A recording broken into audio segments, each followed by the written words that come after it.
Hello, class, and welcome to week 13. This is our second to last regular class week. So next week will be our last week of content. So let's get started. I'm not doing anything crazy or super fun this week. I apologize. You're just getting normal me. No animated action figures or pandas. They've gotten tired. Next week I'll try to do something fun if time permitting. Okay. So after 2 weeks of ideology, now we're going to move on to critique and theory. And the first thing we want to talk about is analysis. And analysis is the primary thrust of this class. This is what we've been doing from week 1 throughout this entire class is analysis, in case you didn't know that. So how elements and techniques used within a film produce meaning and affect the audience. So it focuses on the individual film with other elements, history, production info, social implications. Those are all treated as background. And that's what we've been doing all along.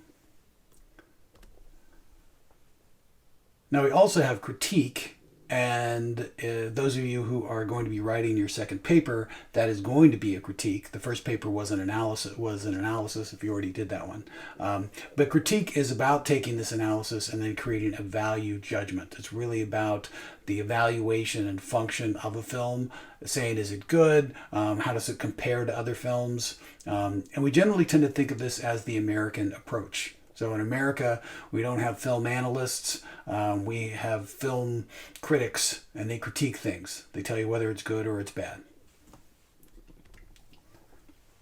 So next we have theory. And this tries to explain how or why a film functions socially, politically, and artistically.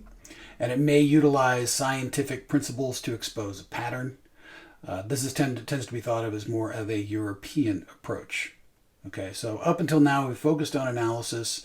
We're getting a little bit into critique. We've talked about that a little bit, but to be honest, would I show a film in this class if it really sucked?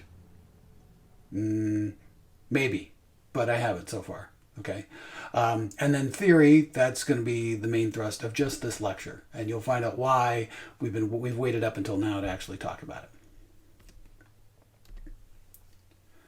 So I'm going to go over a variety of different techniques that are ways of doing critique and theory. Okay, so the first is eclecticism, and this is based on the idea that the viewer's response to a film is personal and numerous factors influence this response. So ideology, sociology, and history, these are all going to affect the way that the audience and also the person critiquing the film, how they will respond to it. Okay, and the weakness of this is subjectivity. So it's really based on subjectivity, but the problem with subjectivity is that an opinion is less than scientific. This is the way the person feels about it.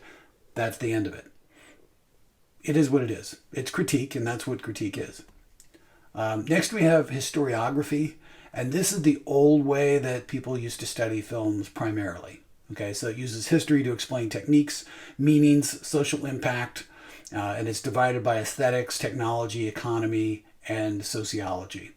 And we've gotten into a little bit of historiography in this class, but you may have noticed we did not start at the beginning of film history and then work our way to the end of film history, because it's not over yet, partly because of the fact I didn't want this to be a history class. Okay. We may have a film history class down the road, but I find that history should be taught by history teachers, if at all. And this is a class where we focus more on the medium itself, not the history of that specific medium. So what's the weakness of this one is that history means little to those who have not experienced it.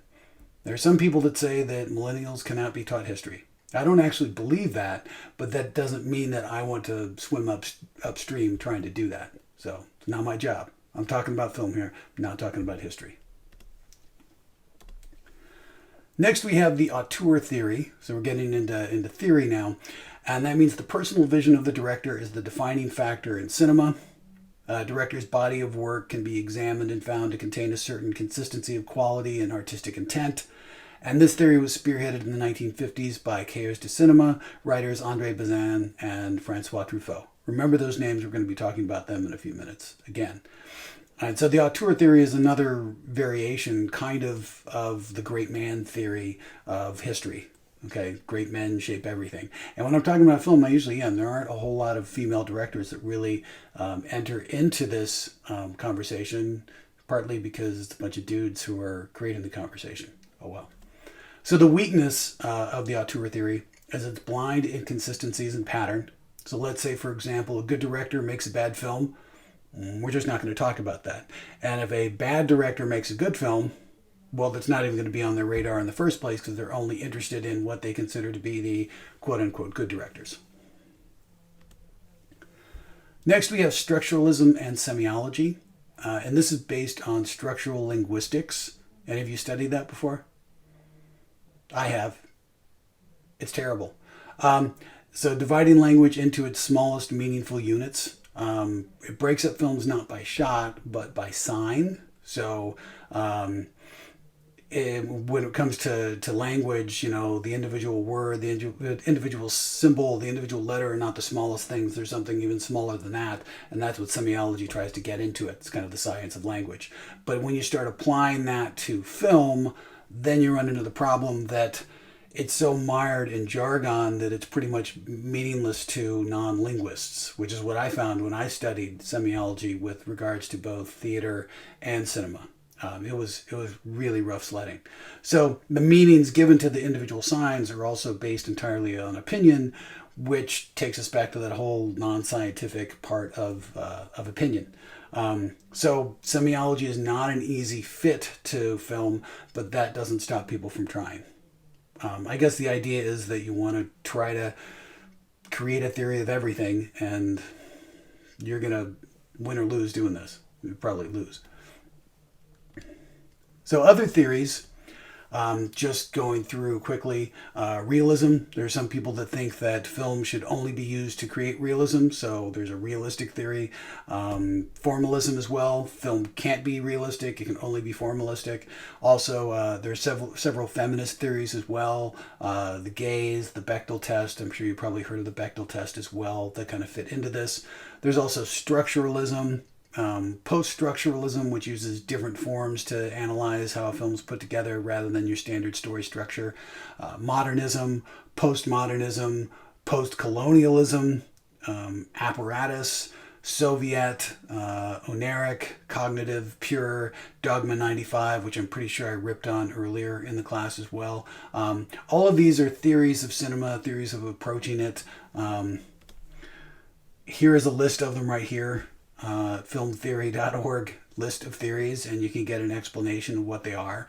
If any of you are planning to become film MA students, which means you're going to be film writers, and I'm not talking about script writers, I'm talking about writing about film, you're going to be getting into a lot of the stuff a lot deeper. If you decide to later on be an MFA student, that means you're going to be more like you're going to be making films like me.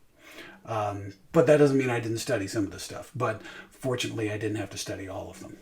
Okay, but here they are for you if you want to. So overall, no single film theory can explain every meaning to every viewer. You could say that no film theory can explain anything to any viewer, but that's just me being a little bit jaded right there. I'm an analysis guy. That's how I am. Okay. But we've covered theory. You have now covered film theory. You can say you've done it. Boom, done.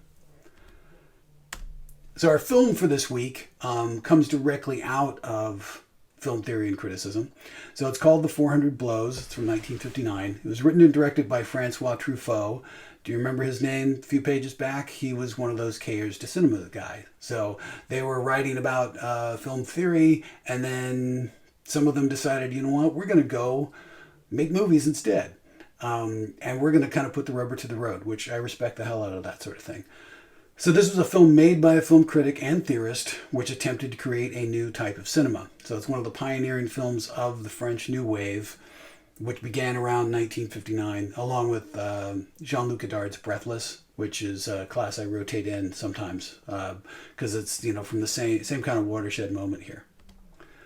So production of this film was greatly affected by recent innovations in sound and photography. So a little bit of historiography here. The portable tape recorder and camera, which allowed for run and gun shooting and a bit of a smaller crew. The low budget and loose style are characteristics of the French New Wave. and would later influence the new American cinema of the late 60s and early 70s, which is a very rich time in American film history. And then also the independent film movement of the late 80s and early 90s. A lot of those classics of independent cinema that we tend to think of were really born out of the same ideals that created the 400 Blows and the French New Wave.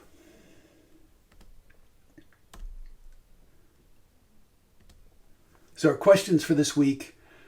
Number one, how is this film different technically? So editing, photography, etc., those technical issues from most Hollywood films that you're used to, both old and new. So see if you just notice some differences in how this thing's put together and how it's different from maybe older films of the time. And then, because you've just watched The Manchurian Candidate, which was from like the same era, and then that's a standard Hollywood film. And then also you've got your newer films as well. Number two, what is this film's message? How does its protagonist express it? And where does the film fit along the ideological spectrum? So let's jump back to ideology and take a look at this and see what this film is really trying to say. Because it should be trying to say something. So let's see what it is. Number three, do you notice any themes, motifs, symbols, or metaphors in this film? They're there, and we want to look for some of them. So try to pick some of the most important ones that you really notice and attach some meaning to those, okay? And then number four, why do you think this film is important? So based on everything you've seen in it, what it does, why do you think it is an important part of film history? So enjoy this film, and I will see you folks again next week.